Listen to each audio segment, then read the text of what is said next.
né, para a gente fazer alguma tradução necessária. É um tema fantástico, né, a apiterapia, né, e um conceito muito importante é que não existe uma restrição dessa terapia às abelhas do gênero Apis. Nós estamos falando das abelhas da família Apidae. Então, nós estamos falando das abelhas com ferrão e das abelhas sem ferrão, das abelhas nativas.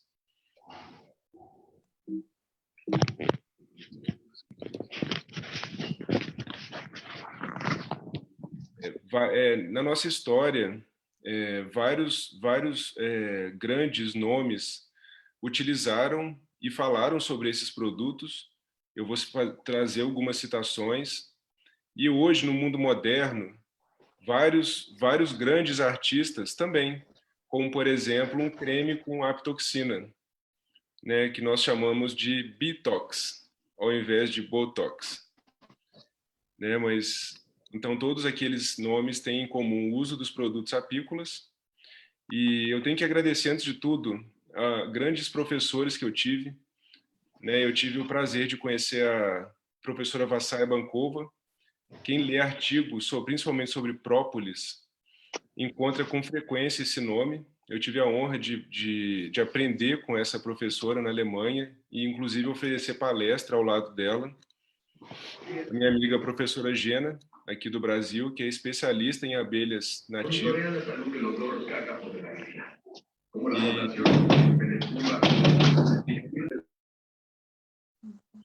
E um grande agradecimento, eu ainda vou mostrar a foto dele para vocês, que é o meu professor introdutor do tema apiterapia Tim das abelhas, né, que é um nome internacionalmente conhecido.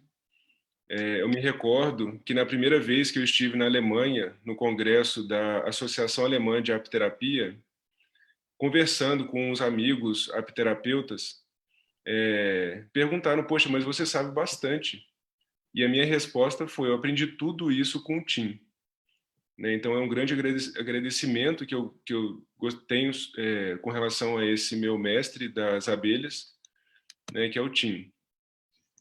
Então a gente está num momento muito tranquilo, né, com relação à apiterapia. Vocês imaginem na pré-história, né, o ser humano ter que fazer coleta desse mel, né, por exemplo, aqui na coleta do mel das abelhas gigantes, né, por exemplo, na Índia, da abelha Apis dorsata.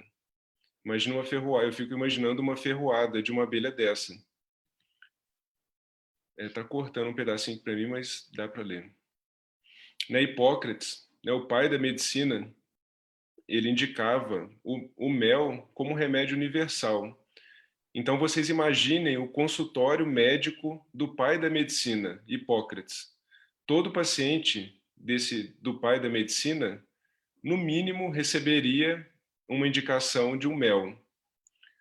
Né? E Galeno indicou um produto contra a calvície, feito com macerado de abelhas.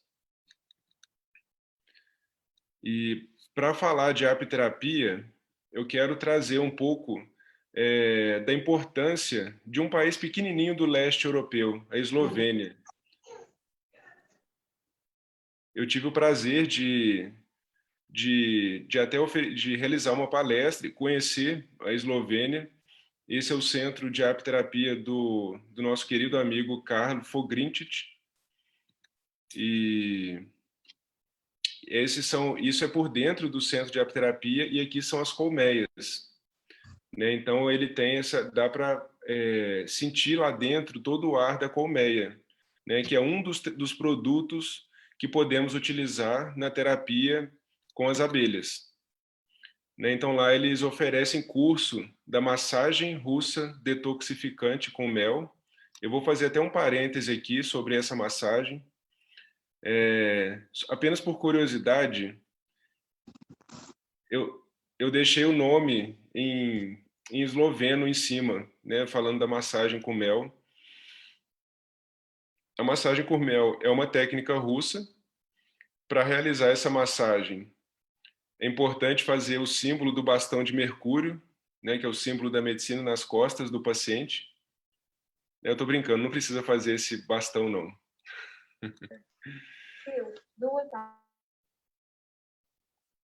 Tudo bem? E após a massagem, é uma técnica bem simples. Após a massagem, o organismo ele elimina exudatos, né? Então, vocês estão vendo, após a massagem, qual que fica a coloração do mel. Interessante, esse paciente fui eu. Provavelmente, eu estava com uma pneumonia do lado direito, e apenas no lado direito saiu esse exudato, né? Então, eu, inclusive, levei esse mel para laboratório, porque uma das hipóteses é que esse mel seja mel com tecido cutâneo, vamos falar, morto. Mas não, saem toxinas, né? Saem muitas substâncias desse mel de depois, desse exudato da massagem. Né? Então, o que a gente fez? A gente pegou esse mel de antes da massagem e o mel de depois, né? Esse mel a gente chama sujo, e levou para o laboratório, composição totalmente diferente. Né? Um agradecimento a um dos meus professores de massagem com mel, Milen Bobit. Ele mora na Alemanha e ele é apiterapeuta. Um outro professor que eu tive dessa técnica foi o professor Stefan Stangasio, da Romênia. Então, assim, nesse centro de apiterapia, vejam que interessante. O paciente tem a oportunidade de se deitar em cima de colmeias. Então, vejam que tem uma cama em cima das colmeias. Então, um outro produto que a gente pode comentar da apiterapia é a energia das abelhas. Né? Todos sabem que são vários produtos que podemos utilizar. Os mais comuns eu vou esmiuçar um pouco mais: mel, pólen, própolis, geleia real. Mas existe também o ar da colmeia, a energia da colmeia, o barulho da colmeia, pão de abelha, as larvas, larva de zangão, apilarnil, larva de operária, larva de rainha. Né? Então, somando todos os apiprodutos, nós temos cerca de 18 produtos. Né? Então, aqui é um exemplo muito interessante, né, de uma forma de tratar com os produtos apícolas. E aqui ele tem um quarto, no qual ele abre a colmeia, naturalmente as abelhas não vão vir, né? Existe uma tela, mas o cheiro da colmeia, ele inunda esse ambiente. Né? Um tratamento que hoje a Alemanha, a Associação de Apicultores, não, de Apiterapeutas da Alemanha, eles lutam para que o governo pague esse tratamento para rinite, asma e DPOC. Né? E lá na Alemanha hoje isso pode ser feito já, o tratamento com ar da colmeia, ou Bienenstockluft, né, terapia, que é uma terapia com ar da colmeia.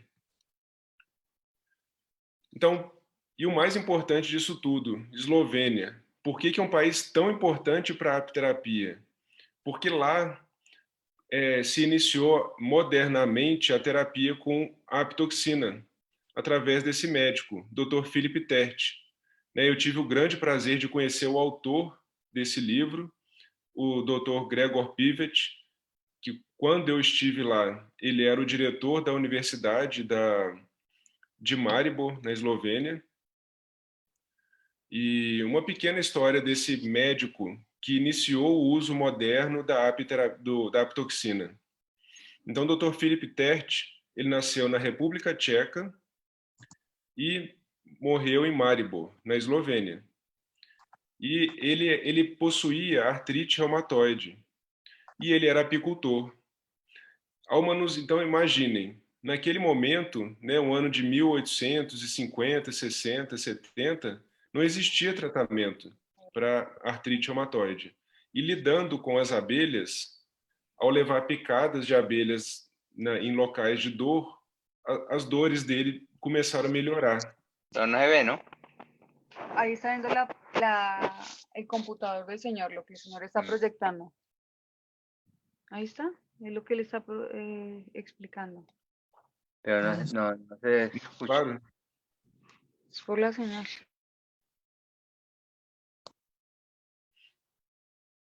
Posso continuar? Pode? ¿Puede continuar? Pode. Sí.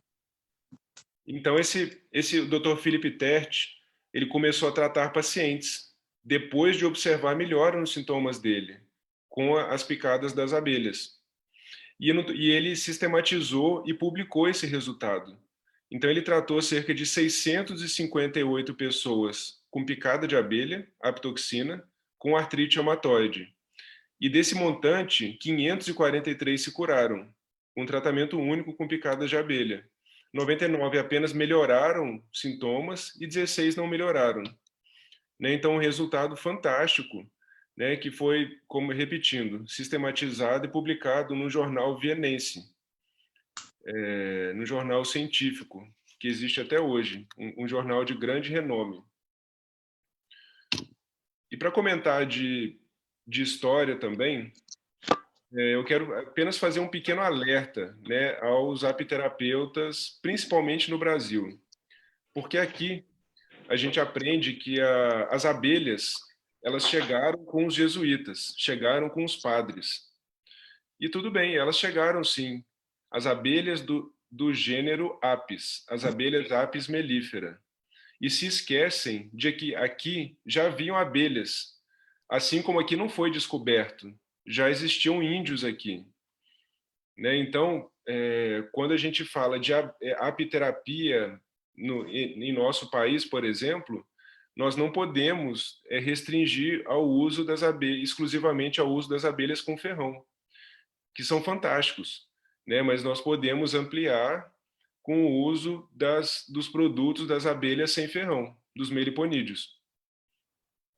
Essa é a foto do Tim, né? Então ele faz parte da história da apiterapia no nosso país, no Brasil. Esse é um evento na UESB em 1997. Né? Vocês veem esse senhor de gravata, esse é o Tim. Esse foi meu professor de apiterapia, meu principal professor de apiterapia. Eu tive vários já, e tenho muitos amigos e professores ainda. O primeiro produto, talvez o mais conhecido na apiterapia, talvez nem tão reconhecido como um apiterápico, mais conhecido como um alimento, o mel. Então, esse alimento delicioso, né, que as abelhas utilizam como fonte de carboidrato, né, como o açúcar das abelhas. Né? Então, é um alimento simples, mas que demanda vários detalhes, né, para a gente poder consumir e utilizar um bom produto de abelha. Né? Eu gosto muito dessa foto, porque ela mostra méis de várias floradas.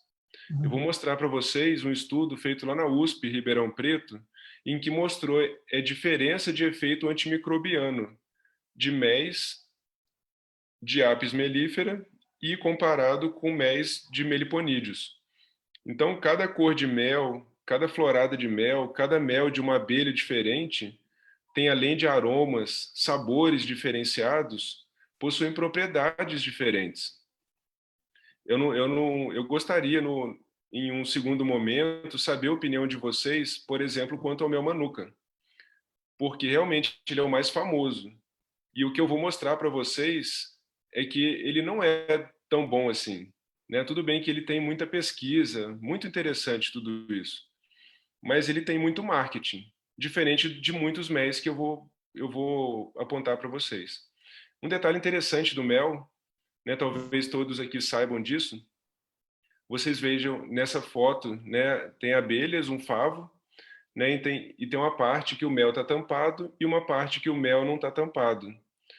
Né? Então, isso é algo simples, mas que faz muita diferença no mel. Por quê? O mel tampado é o mel operculado, é o mel que a gente deveria consumir quando a gente fala de mel de Apis mellifera. O mel que não está tampadinho, até podemos consumir, mas diretamente no favo.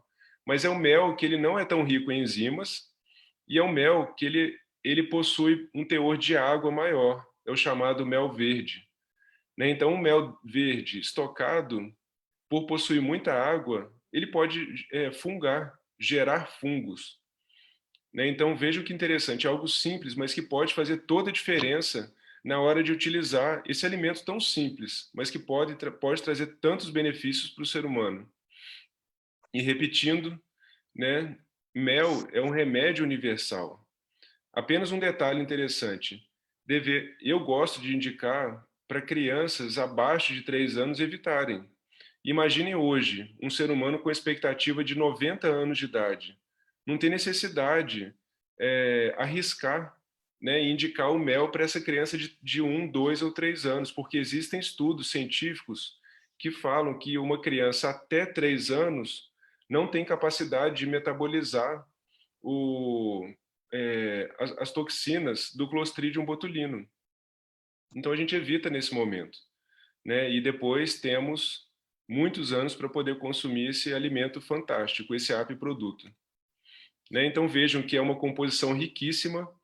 O mel, todos aqui sabem, não é água e açúcar apenas.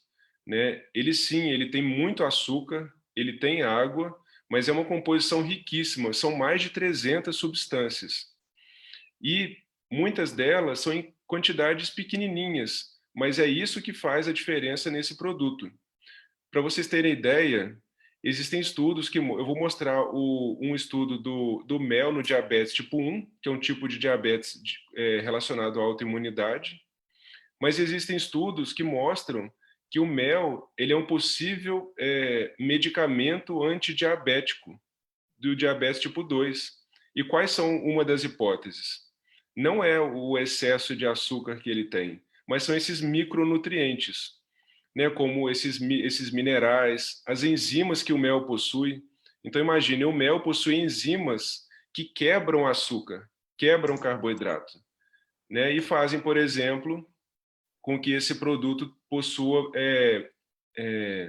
porções pequenas de carboidrato, o que facilita, inclusive, a absorção, né, desse produto. Então, por exemplo, crise de hipoglicemia. Você pode, tudo bem, oferecer açúcar branco, sabendo de todos os malefícios dele, mas você pode oferecer mel, que além de ter açúcar quebradinho já, ele possui essa gama de micronutrientes e flavonoides e enzimas que vão trazer muitos benefícios. Né? Então vejam, algo tão simples, mas que pode salvar uma vida. Né? Já pensando em diabetes tipo 2, né, eu citei aqui, existe sim artigo que traz essa frase, e eu gosto de falar ela literal, como no artigo. O mel é um possível alimento antidiabético.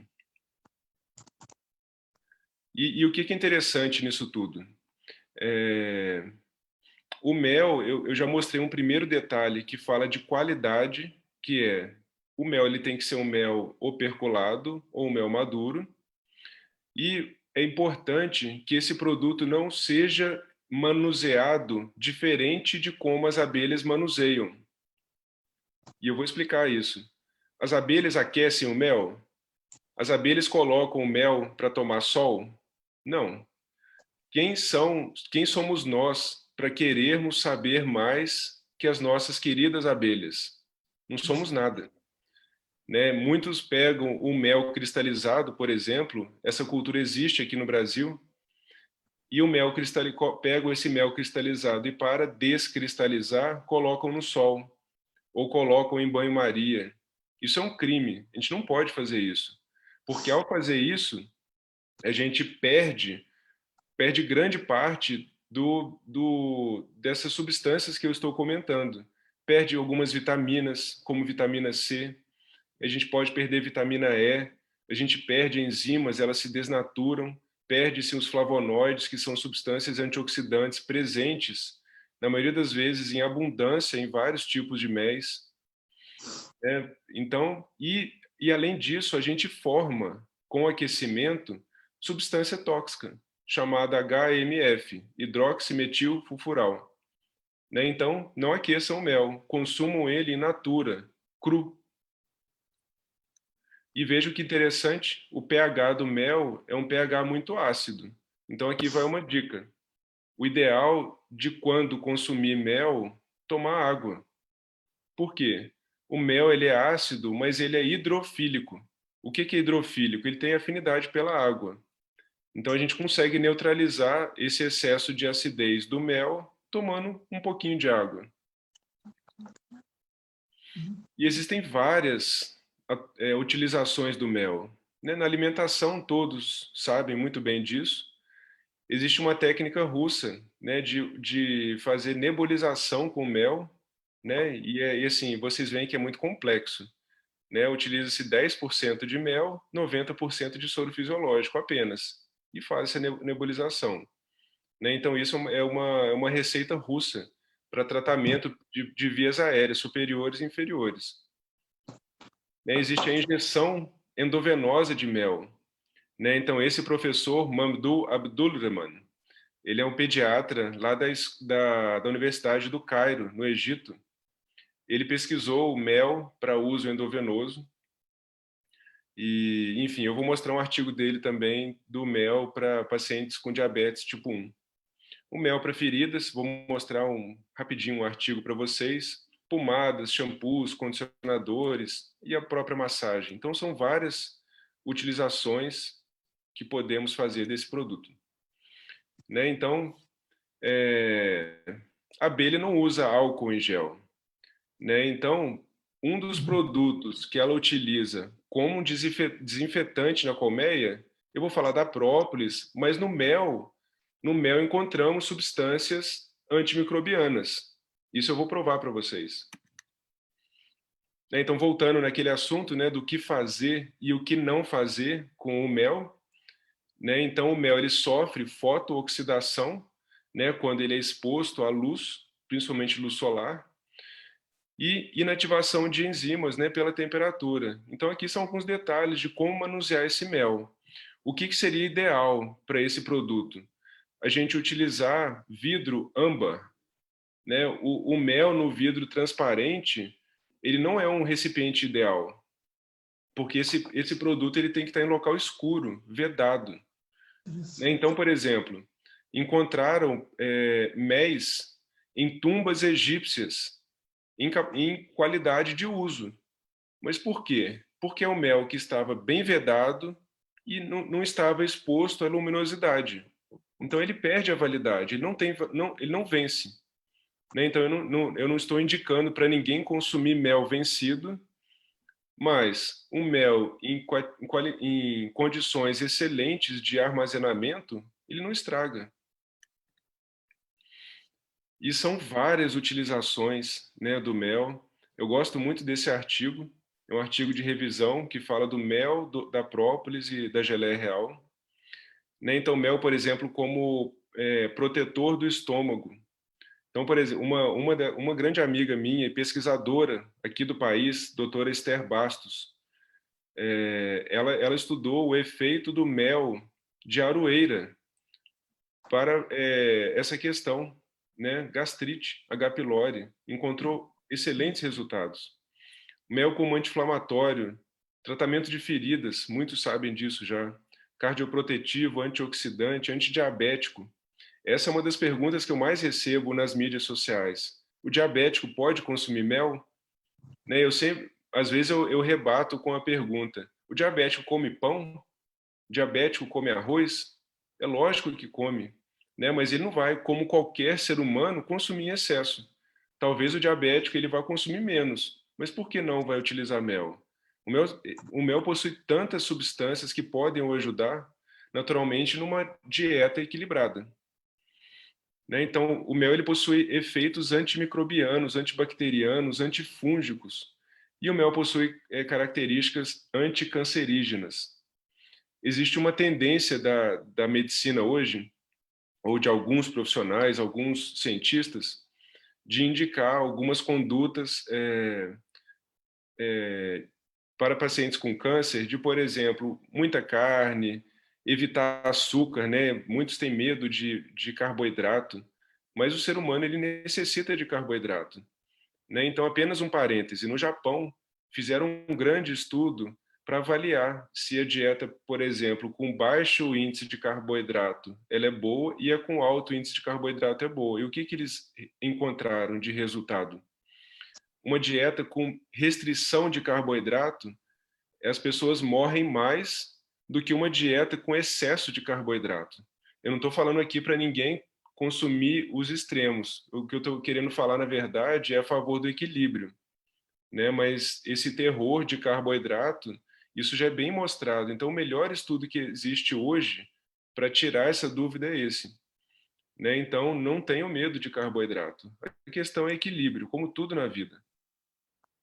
Existem já vários mecanismos, né, moleculares de como várias substâncias do mel, da própolis, da geleia real atuam. Né? Então, essa imagem resume um pouco isso. Né? Então, modulando estresse oxidativo, né? Modulando também inflamação ou diminuindo inflamação.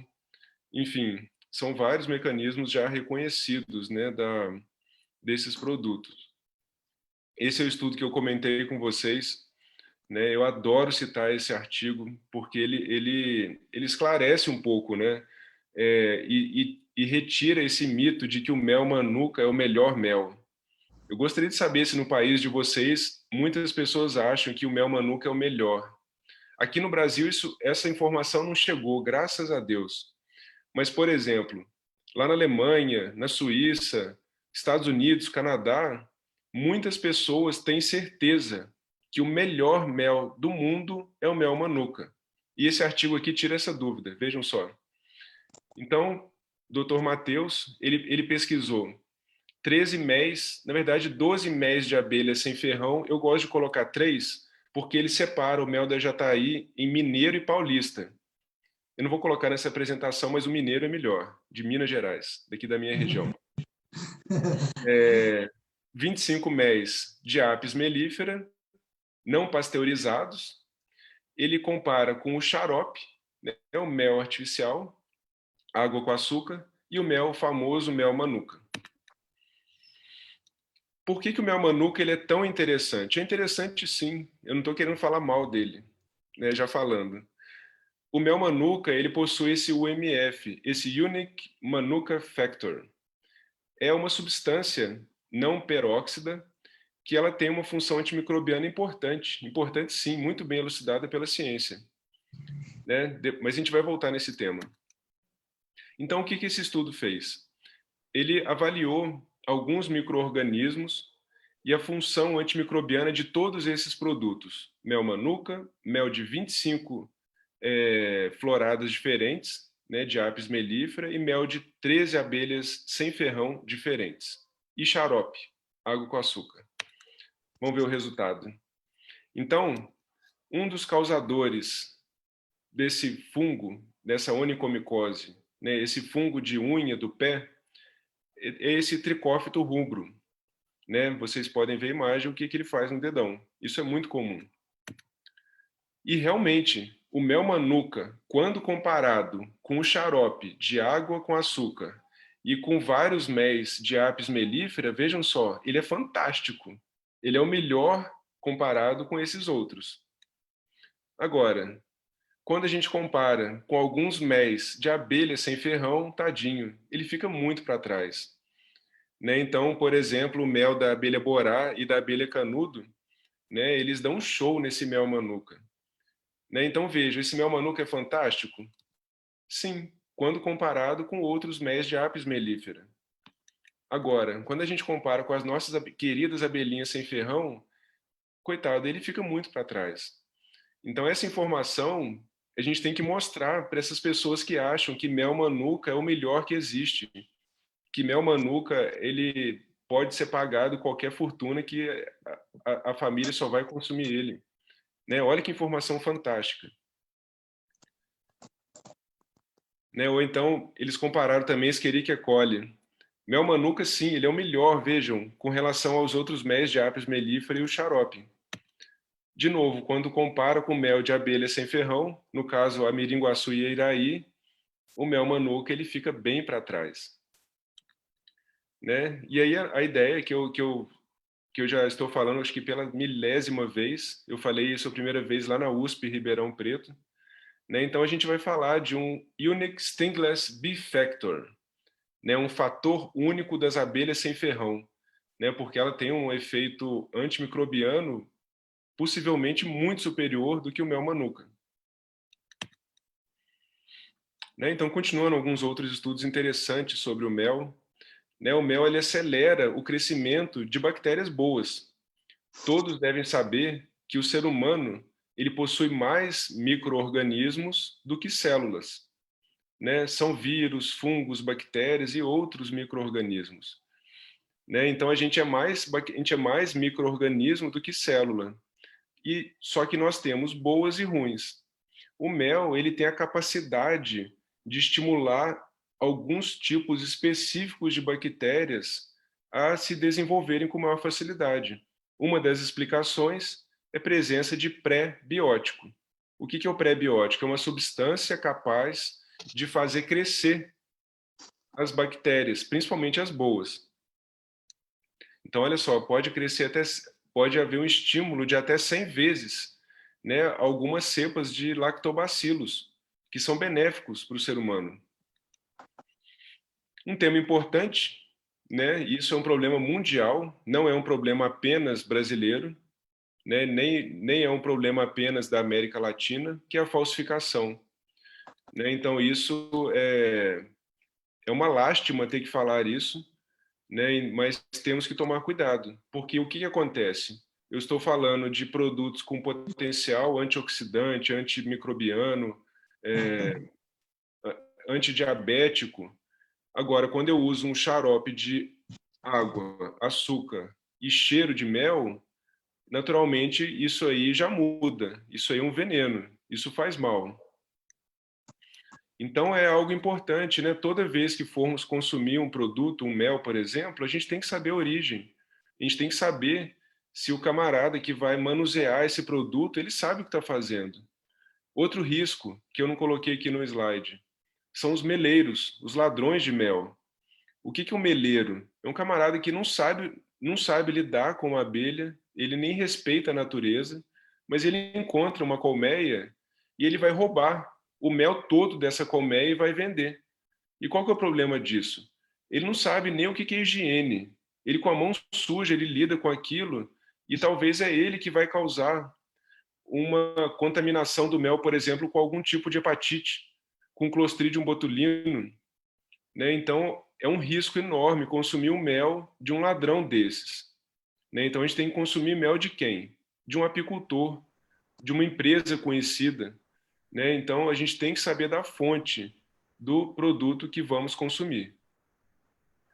Outro problema que nós temos, isso aqui agora é específico do Brasil, existem leis que permitem que produtos industrializados possuam no rótulo, possui mel, e na verdade esse produto não possui mel, possui xarope de açúcar e cheiro de mel. São os preparados de mel, né? Então somos enganados legalmente, ilegalmente com a falsificação, e legalmente somos enganados com esses preparados de mel. E uma citação bem rápida, um outro risco são os agrotóxicos, né? Muitos deles matam as abelhas, mas alguns deles não matam as abelhas e contaminam esses produtos e fazem mal ao ser humano. A questão é, esse mal, ele muitas das vezes, ele aparece no longo prazo.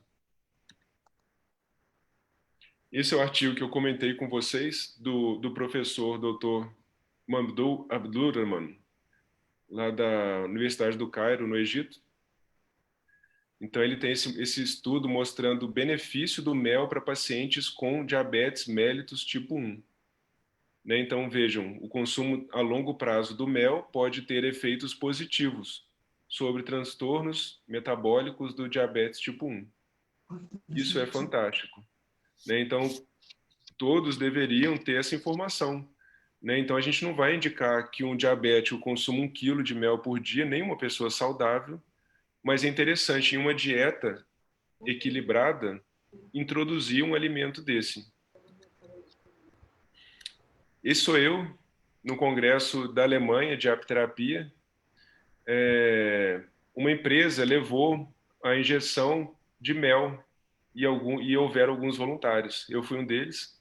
Eu estou aqui para provar que eu passei bem depois. Né? Então, injeção endovenosa de mel. Existe uma empresa na Alemanha que produz esse produto.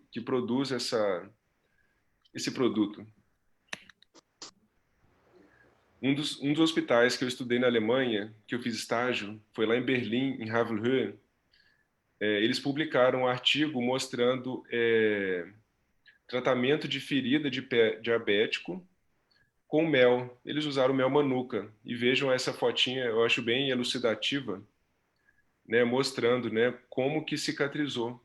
Né? Então, o mel, ele tem a capacidade, além da capacidade antimicrobiana, ele estimula tecido de granulação, né? Um tecido de, vamos falar, de fechamento de ferida. Né? Então, é um remédio fantástico, segundo vários estudos, vários relatos de casos, né? No tratamento de feridas e no tratamento de feridas de diabéticos, inclusive. E como que faz o curativo com mel? É uma técnica muito complexa. E eu vou mostrar para vocês como que faz isso. Coloca-se mel na ferida e pronto. Então, sobre mel, a gente conversou um pouquinho sobre ele. Agora vamos falar rapidamente sobre a geleia real. A geleia real é um produto exclusivo das abelhas do gênero Apis. Os meliponídeos não produzem geleia real. Né? E a geleia real é um alimento que todas as castas dessas abelhas Apis mellifera vão consumir esse produto. Só que a diferença é a seguinte: a rainha vai sempre consumir apenas esse alimento. Operário e zangão, eles consomem apenas no início da vida deles. E algo interessante que ocorre, né? O que intriga muitos cientistas e muitos estudiosos. Né? Todos, quando vão estudar epigenética, podem citar a geleia real. Porque imaginam, a abelha operária e a abelha rainha possuem a mesma genética. Tanto que um apicultor ele pode pegar uma larvinha de operária e transformar em rainha. A diferença, existem várias diferenças. Né? Então existe uma realeira, né? Existe um estilo de vida diferenciado, porque a rainha, além de tudo, ela faz um voo nupcial, e ela é bem safadinha, porque ela se acasala com vários zangões. Só que existe uma grande diferença, que é o que eu vou citar agora, é a alimentação. Ela consome geleia real, em abundância. Já as outras consomem mel e pólen. A abelha operária, ela vive em média 40, 45 dias. A abelha rainha, né, existe um recorde, né, dela sobreviver até 6 anos. Né, mas vamos falar que a maioria vive 3 anos. Já é um valor absurdamente maior. Né? Então imagine o que um alimento pode fazer para uma abelha. Será que ele não pode fazer algo interessante para o ser humano? Né? Então existem vários estudos que tentam entender esse enigma, o que ela tem de tão especial, né? E será que e várias pesquisas tentando responder essa pergunta: será que isso pode ser bom para o ser humano? Eu tive a honra de conhecer uma equipe de pesquisadores no Congresso Anual de Apiterapia da Alemanha, lá do Japão. Essa equipe de pesquisadores, eles eram especialistas em geleia real. E assim, realmente é impressionante o que eles nos mostraram lá, né, esse evento. Eu acho que isso já tem cerca de 10 anos. E uma das funções da geleia real, por exemplo, que eles já estudaram, é estímulo de glândula tireoide, aumento da densidade mineral óssea. E outro estudo que eu vou mostrar aqui, saindo agora lá da equipe dos japoneses, né, a geleia real, o que ela pode fazer também? Ela pode ativar a conversão de disulfato para testosterona. Ela pode aumentar a eritropoese. O que é isso? A formação de glóbulos vermelhos. Né? Ou então, outra função interessante que a geleia real pode realizar no nosso organismo: melhorar a tolerância à glicose. Então aqui a gente está falando também do diabético, ou de um paciente com uma gordura no fígado. A geleia real ela pode ser benéfica. Então, falei rapidamente da geleia real, agora vamos falar um pouco do pólen. O pólen corresponde ao gameta masculino das flores. né? E as abelhas coletam esse gameta masculino como sua fonte proteica. Então, o pólen apícola, vocês vejam que é o que está na perninha da abelha, e ela armazena na colmeia como pão de abelha, né? Então aqui nós estamos falando de dois produtos, pólen apícola e pão de abelha. É a mesma coisa? Não é a mesma coisa, né? Então, o pólen apícola, a gente pode falar que é um pólen de transporte da abelha. Não é o pólen que a abelha consome. Ela consome depois de preparar esse alimento. E como que ela prepara? Ela coloca enzimas e coloca mel nesse produto, né, que é o pão de abelha, e vocês veem nessa foto, né? Observem que cada camada tem uma cor. Cada camada provavelmente possui uma origem floral. Segundo vários apiterapeutas, o pólen ideal para ser consumido seria o pão de abelha. Inclusive, eu tive a honra de conhecer um apicultor da Lituânia, que patenteou uma máquina de retirada de pão de abelha do favo, sem lesionar o pão de abelha. A digestibilidade desse pão de abelha é muito superior ao pólen, né? A capacidade de absorção naturalmente do nosso organismo será melhor. Por quê? Porque já é um alimento pré-digerido. E existe uma importância, agora falando de pólen apenas, para a natureza. Então, por exemplo, existem alimentos, existem vegetais que dependem exclusivamente, por exemplo, da polinização apícola. É o caso da melancia e da abóbora. Existem várias outras, amêndoa também. Ou, por exemplo, abacate. Imagine uma árvore de abacate sem abelha nenhuma visitando. Ela vai produzir X abacate. Agora, se as abelhas visitam essa árvore, ela vai produzir 800 vezes mais abacate. Esse número é absurdo. Tá? Eu não coloquei a referência bibliográfica, mas isso aqui a gente consegue encontrar com facilidade. Ou o chuchu, né? Um alimento tão simples. Mas quando existe abelha, a planta consegue produzir mais chuchu. Então falamos rapidamente do pólen. Agora vamos finalizar com o nosso querido própolis. Vamos dar uma atenção especial a esse produto. E, novamente, falando do pai da medicina. Não é pai da medicina, agora é o Aristóteles. Então, Aristóteles, o que é própolis para Aristóteles? Se considera as abelhas uma colmeia vazia. Isso aí, se pudesse traduzir depois, Jonathan, seria interessante. Tudo bem. Se considera as abelhas uma colmeia vazia em um ar puro, elas coletam as lágrimas que saem das árvores, a quais são resinas de vários tipos de vegetações para construir a colmeia. Isso é própolis, né? Naturalmente dito de uma maneira muito filosófica. Então a própolis ela vai variar principalmente de acordo com dois fatores: qual abelha coletou e onde ela coletou. Então, muitos aqui no Brasil, por exemplo, conhecem própolis verde. O que é própolis verde? Normalmente a abelha Apis mellifera coletou, normalmente, a resina da planta alecrim do campo. Mas a abelha jataí também consegue coletar própolis verde. Existe também a própolis verde da Jurema, lá do Nordeste, né? A própolis vermelha, várias própolis vermelhas, mas a mais conhecida, a própolis vermelha coletada pelas abelhas Apis mellifera, da Dalbergia castófilo, que é o rabo de bugio, que é uma planta encontrada em manguezais aqui do nosso país. Então, é uma variedade enorme. Eu acredito que aqui a gente esbarra em uma questão semelhante à questão do mel. Então, qual que é o melhor mel?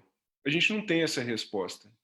Qual que é o melhor própolis? De novo, a gente não tem essa resposta. Nós temos muitos estudos com a própolis verde, temos estudos muito fantásticos com a própolis vermelha. Agora, eles são melhores que os outros?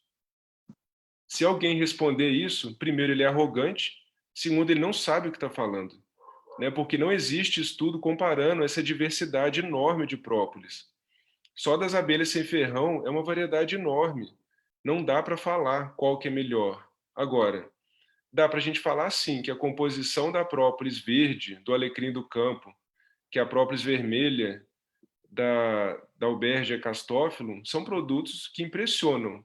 Elas possuem composições realmente de cair o queixo. Isso a gente pode falar, são fantásticos.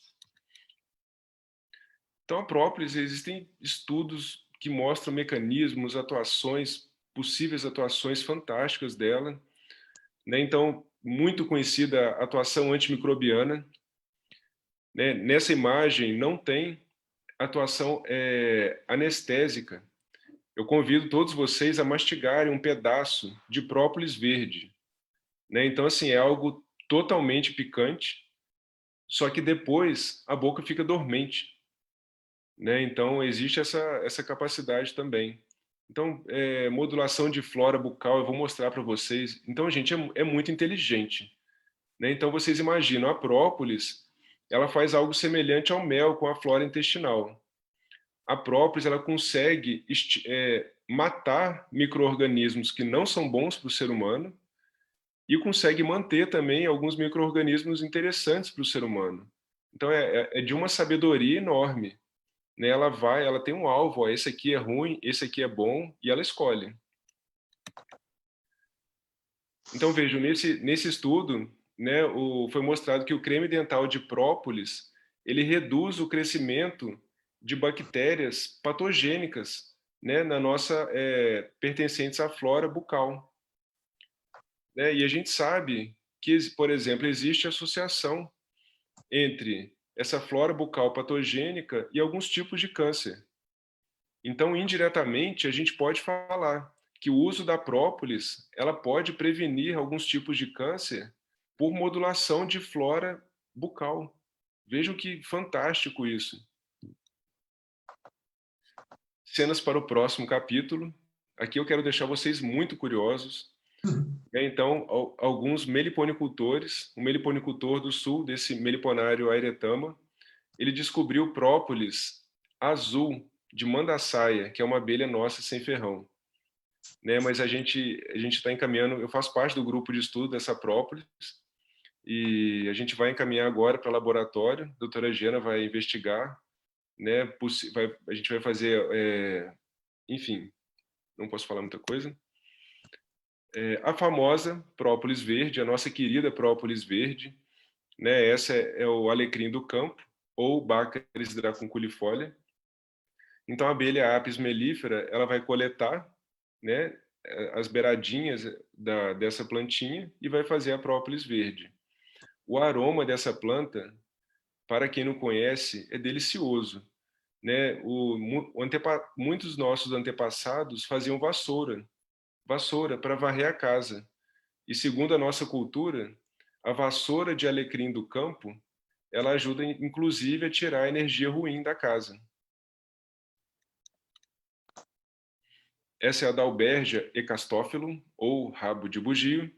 Ela produz uma resina vermelha, né, igual sangue. E assim como na própolis verde, no alecrim do campo, o rabo de bugio necessita de um inseto, né, para perfurar e fazer drenar essa secreção dessa planta. E aí a abelha entra em ação, coletando essa resina. E veja que interessante esse estudo realizado na Unicamp. Então, assim, a gente não está falando de qualquer local, aqui é Unicamp, mostrando efeito antitumoral. Naturalmente, foi teste in vitro. Então, eles compararam a própolis vermelha e a própolis verde com relação a crescimento de célula de câncer de próstata. A imagem do triângulo é da própolis vermelha e o quadradinho, própolis verde. Então, notem que doses menores da própolis vermelha fazem inibição maior do crescimento desse tipo de célula maligna. Né? Então, para esse caso específico, possivelmente, a própolis vermelha ela é superior. Agora eu vou falar um pouquinho de uma queridinha nossa também, de uma própolis chamada G6. É uma das própolis encontradas na Bahia. Então, eles pesquisaram né, então, em parceria com a Fiocruz, capacidade antineoplásica, né, para melanoma do uso dessa própolis baiana, chamada G6. Então, esse estudo começou como? Avaliaram o quimioterápico.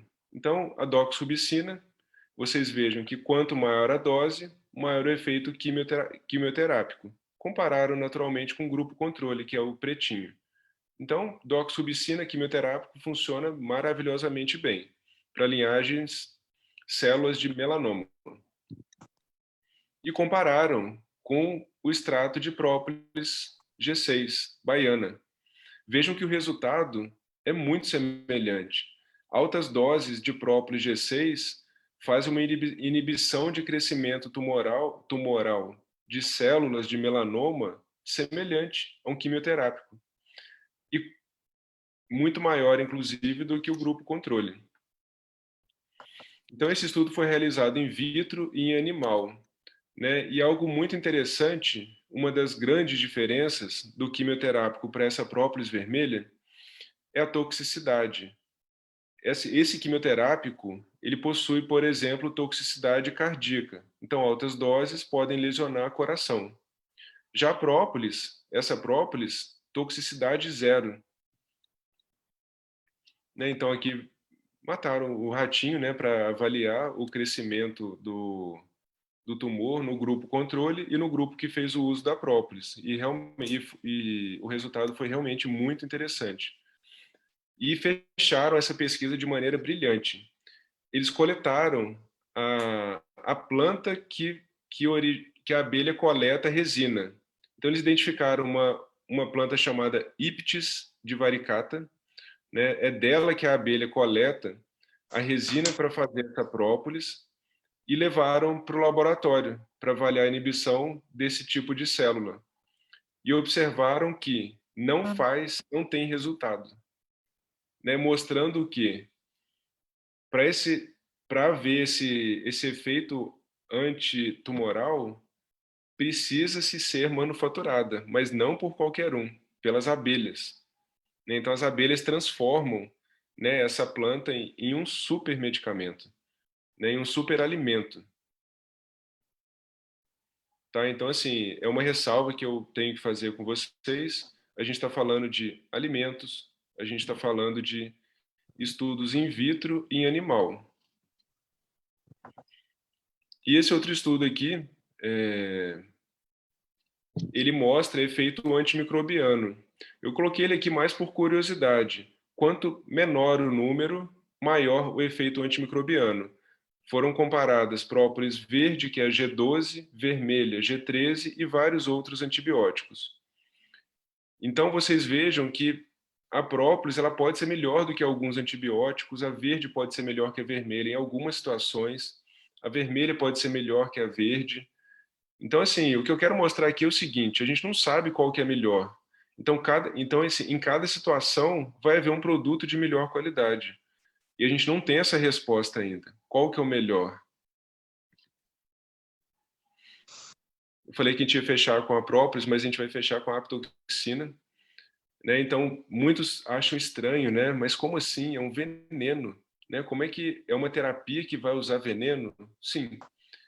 Né? Então, segundo Paracelso, já nos defendendo, né, o que muda do veneno para o remédio é a dose. Quando eu comento com algumas pessoas que falam, poxa, mas vai usar veneno de abelha? Eu pergunto, você toma água? Claro, todo mundo toma água. Água é saudável? Todo mundo fala que sim. Então vai lá, toma 100 litros de água. Né? Olha lá, o Jonathan está tomando água. Então, assim, a pessoa foca. Né? E o excesso de água faz mal. A falta de água faz mal. Qual que é a diferença dos dois? Não é o produto, é a quantidade. E quando a gente fala de aptoxina, a história é a mesma coisa. Então, nós temos vários estudos, né, explicando o uso da aptoxina. Existe esse estudo da famosa Nature, de 1974, né, um estudo bem antigo, mas já mostrando um efeito anti-inflamatório da aptoxina 100 vezes maior que a hidrocortisona. Então, um efeito significativo. né? E existem várias outras funções fisiológicas desse produto. Então, a gente está falando de produtos apícolas. Eu gosto sempre de divulgar esse trabalho sem abelha, sem alimento, né? Então vejam que sem abelhas não temos amêndoas, sem abelhas teremos menos 90% de maçãs e por aí vai, né? Então a nossa qualidade de vida, ela é diretamente influenciada pela presença de abelha na natureza. E protegê-las não é nosso dever. E eu finalizo essa aula com a frase do meu querido professor Tim: a apiterapia cura tudo, mas não todos. Aqui vocês veem o Pat Adams, eu fiz curso com ele na Áustria, e fantasiado de Zangão e a rainha, que ela é minha rainha hoje, nós fomos para o hospital, né, para alegrar um pouco as pessoas. Bom, muito obrigado pela atenção, estarei disponível para perguntas, em português, com tradução para espanhol. Muchas gracias. Sí hay preguntitas aquí. Rebeca, no sé si me pudieras apoyar un poquito. Hay una pregunta, bueno, de hecho hay dos. Espero que las haya traducido bien al español. Te la voy a pasar en español y ya tú me ayudas con lo demás. Muchas gracias. Pregunta, ¿cómo se usa la miel de las abejas sin aguijón en la apiterapia? Y la miel, y si la miel se calienta en Brasil para eliminar el exceso de humedad. São várias perguntas, né? Bom, repete a primeira, por favor. Sí, es de la misma persona y una me dice, ¿cómo se usa la miel de las abejas sin aguijón en la apiterapia? Creo que Como se usa o mel das abelhas sem ferrão na apiterapia? Obrigado. Cinerron. Cinerron. Pela cultura popular brasileira, eu acredito que de toda a América Latina, uma das utilizações, por exemplo, do mel da abelha jataí é o uso oftálmico, né? Então existe essa indicação popular. Eu nunca li nenhum artigo científico falando sobre isso, né? Mas a cultura popular daqui diz que o mel da abelha jataí ele é benéfico para o tratamento de catarata e infecções oculares. Ok.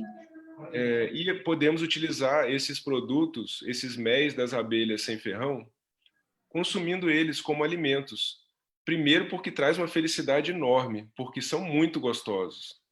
Segundo, que eles possuem uma composição muito rica, né? Então imaginem, é um produto que possui um índice de água muito superior e, por conta disso, a capacidade de crescimento microbiano, ela cresce. E essas abelhas conseguem manter tudo em ordem. Então, assim, é o que eu botei naquela charge. Ela não tem álcool gel.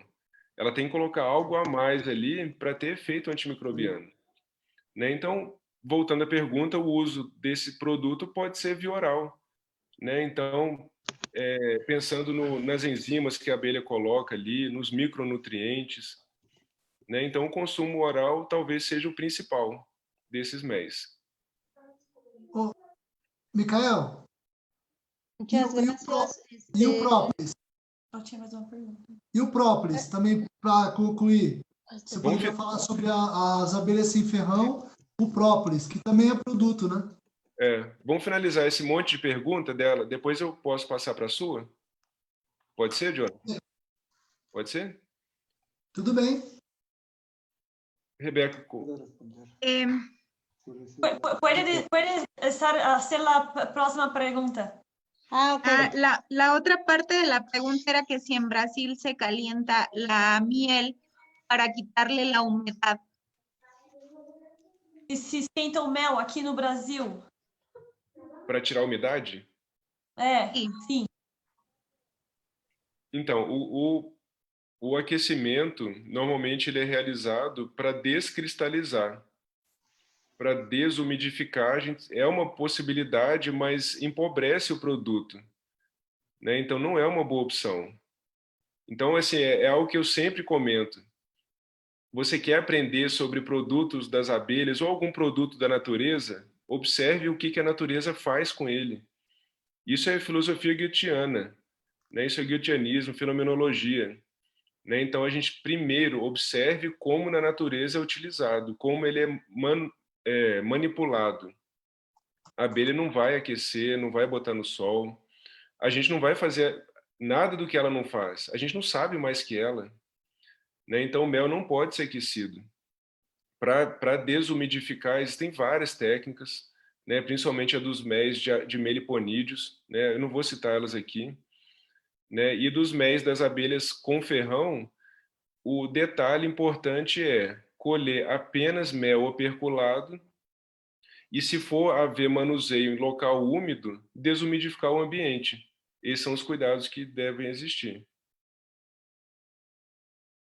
Gracias, doctor Michael. Muchas gracias por esta ponencia. Estamos muy agradecidos. Vamos a dar una preguntita dentro de la salita Zoom y una preguntita de Facebook Live. Bueno, saludos, Trini Terraza desde Guadalajara. Saludos, Trini. Muchas gracias por integrarte también al proyecto. Bienvenida. Un abrazo a tu colega también. Tenemos también al doctor Moisés Asís, perteneciente al proyecto de apiterapia y herbolaria. Saludos desde Miami. Y tenemos a Adrián Barrera, quien nos dice muchas gracias por su exposición. Excelente. Pregunto, ¿cómo puedo usar la miel para las heridas? Como? Como usar o mel para as feridas? Eu entendi. Ok. Mas eu vou voltar na pergunta do Jonathan, que eu falei que ele ia ficar depois. O Jonathan perguntou sobre a própolis das abelhas sem ferrão. Existem muitos poucos estudos dessas própolis, mas já existem estudos, né? Então, eu acredito que é um potencial enorme de utilização de apiterapia com essas própolis, né? Então, a gente tem pouca informação. Eu já li alguns artigos mostrando o efeito antitumoral, por exemplo, de várias própolis dessas abelhinhas, né? Mas é um trabalho ainda que deve ser feito muito maior, né? Por exemplo, sabemos que algumas delas coletam barro, coletam excrementos. Então, eu já conversei